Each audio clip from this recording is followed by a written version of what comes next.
Je m'appelle Johan Lecreurer, je suis responsable du style chez Chevignon depuis 1 an. J'étais responsable de la mainline quand je suis arrivé et ça fait 1 an que je suis devenu responsable du style. Les orientations artistiques ont été inspirées de ce qui se passait dans la rue. Nous on parle beaucoup de la rue, je pense que Chevignon c'est une marque urbaine et qui se forge avec l'homme citadin. C'est pas une marque mode au sens pur qui fait des défilés, etc. La marque en fait elle évolue au fur et à mesure des tendances. On n'est pas une marque mode, c'est plutôt l'homme de la ville qui consomme Chevignon et Chevignon qui s'adapte par rapport à cet homme-là. La silhouette Chevignon, c'est straight, c'est-à-dire que tu vois, t'es pas large, t'es pas slim, t'es pas mode, t'es pas baggy, tu vois, t'es droit dans tes bottes. C'est vraiment une silhouette ajustée normale. Il n'y a pas de client Chevignon typique, c'est plus un état d'esprit, donc on cible pas forcément une typologie de client précis. Quand on pense à Chevignon, on pense à 2 choses, on pense à la doudoune, qui est quand même une icône de la marque, et on pense au cuir. Et le cuir, je pense qu'il faut qu'on l'exploite sur tout un tas de familles de produits, donc que ce soit les blousons, et je pense qu'on va travailler de plus en plus l'accessoire, les chaussures, etc. Chevignon, c'est pas une marque qui fait uniquement du vêtement, je pense que c'est vraiment un lifestyle complet. Moi, en tant que créatif, j'ai envie de te dire demain, pourquoi on ferait pas une planche de surf en cuir, tu vois. C'est le truc, oui, pourquoi pas, c'est possible, parce que Chevignon est aussi dans cet état d'esprit. Et c'est ce qui fait la force de Chevignon aussi aujourd'hui, et c'est ce qui l'a rendu célèbre, c'est pouvoir mixer des matières complètement folles les unes avec les autres. Le cuir avec du nylon, mélangé avec du drap de laine, etc. Je pense que c'est un mix de matières qui fabrique aussi la silhouette Chevignon.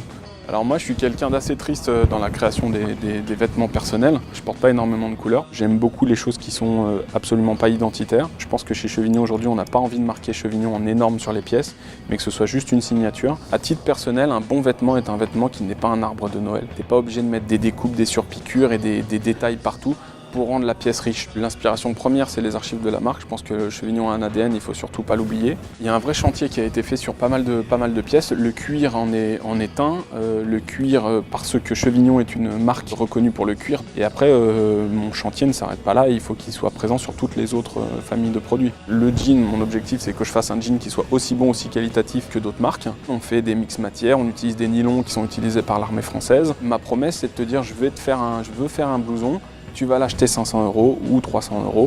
Et je pense qu'on n'est pas très cher par rapport à certaines marques, mais tu vas le garder pendant 5-6 ans. Chevignon, c'est une marque aussi qui aimait beaucoup la métallerie. Donc tu avais souvent des mélanges de métallerie et du cuir, et la métallerie était un peu visible sur les pièces. Donc ce que j'ai changé, c'est que j'ai mis beaucoup de métalleries qui sont un peu plus ton sur ton, un peu plus commercial. Et puis moi aussi, c'est une inspiration personnelle. Je trouve qu'un cuir qui est noir, il doit avoir un zip qui est noir. Donc la qualité passe par la mise au point et passe par le souci du détail. Il y a encore des marques que je ne te citerai pas qui sont haut de gamme et qui n'utilisent pas le selvedge. Pourtant le selvedge, c'est une des toiles les plus haut de gamme. Quand moi j'achète un jean, j'achète une toile, j'achète pas un truc, je m'assois et bim, j'ai l'entrejambe qui explose. Chevignon, c'est une coupe, une matière, et c'est les deux mis ensemble, ça donne un beau produit. Et là, j'ai revu toutes les coupes aussi. L'objectif, c'est que quand c'est un straight, eh ben, c'est un vrai straight que tu auras.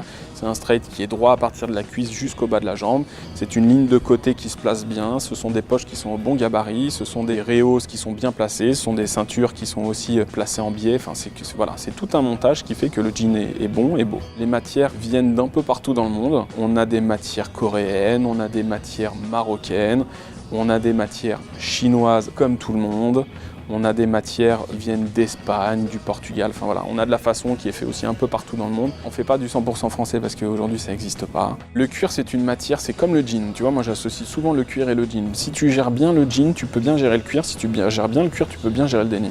C'est pour ça que nous on gère bien le cuir et aujourd'hui je te dis on peut gérer aussi le denim parce que le denim est comme le cuir une matière vivante. Si tu veux, le cuir c'est un atelier, c'est ça qui est super sympa, c'est que c'est un espèce de laboratoire. Et aujourd'hui c'est ça qui est intéressant, c'est-à-dire quand on bosse avec les équipes et que je dis je veux un cuir sec, un peu défoncé à l'aspect mat avec un peu de grain mais qui soit un peu stretch, et on va tout faire pour le faire et ça c'est possible. Déjà quand tu choisis un cuir, tu vas le toucher déjà, il faut qu'il ait un aspect qui soit vivant, c'est-à-dire que si tu as un aspect sec comme les intérieurs de voiture, c'est pas forcément le bon cuir à prendre, donc il faut que tu touches le cuir. Si le cuir tu sens qu'il est vraiment vivant, là c'est un bon cuir. Pour les experts de cuir et pour ceux qui ont vraiment envie de mettre de l'argent dans un cuir et se rendre compte si c'est un bon cuir, il faut regarder à différents endroits comme le dessous des bras, au niveau du coude et à différents endroits de flexion si ton cuir est pas trop fin. Parce que c'est là qu'arrivent souvent les déchirures. Il faut que c'est un aspect naturel. Alors c'est difficile d'exprimer ça, mais je pense que tu vois, tu dois toucher une peau.